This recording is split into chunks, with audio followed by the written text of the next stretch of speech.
Morning, Roshan. All right, class, settle down, settle down. Today's assignment is a little bit different to what we usually do. Today, I've got a question that I want you to answer. And the question is, what do you want to be when you grow up? Now, I want you to think about this very carefully. Answer it honestly. Don't worry about what people are going to think, because nobody else is going to see this. I do want you to think about why.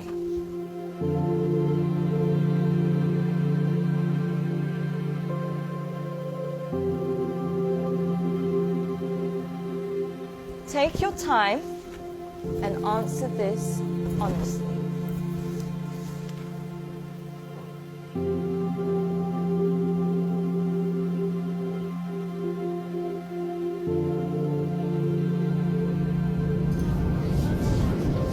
All right, class, that's all we have time for today. Can I please have your sheets as you're leaving?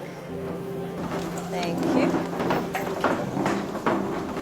Very nice. Thank you. Well done today. Good job.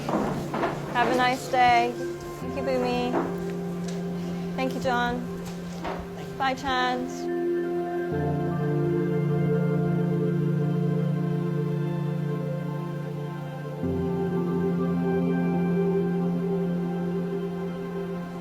John, can I speak to you for a second? Yes, miss. John, I think you've misunderstood the assignment. Miss, I think you misunderstood life. In the hope for money, in the hope for success, we end up chasing the wrong things and we make a mess. We end up with less than we started with, end up with more issues than we bargained for.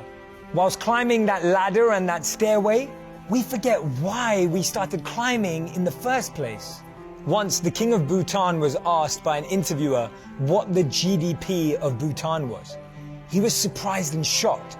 He replied by saying, in Bhutan, we don't just measure the GDP, we measure the GNH. Instead of just measuring the gross domestic product, we measure gross national happiness. In the process of getting older, we forget the real goal of life. If you could make a little less and spend more time doing what you love, would that make you happier? Don't trade your happiness for what you think you need. Things can never make us happy because they're temporary and limited, but experiences can last forever. Too many people are working hard on things they don't love, to spend money they don't have, to buy things they don't need, to impress people they don't like. When we create our identity around what we do, a career, a job, an occupation, we can never be happy because we're basing it on something external. But when we create an identity around who we are and what we want to be and become, then anything is possible. And remember, we become successful by what we get, but we become happy by what we give. Don't get the two confused.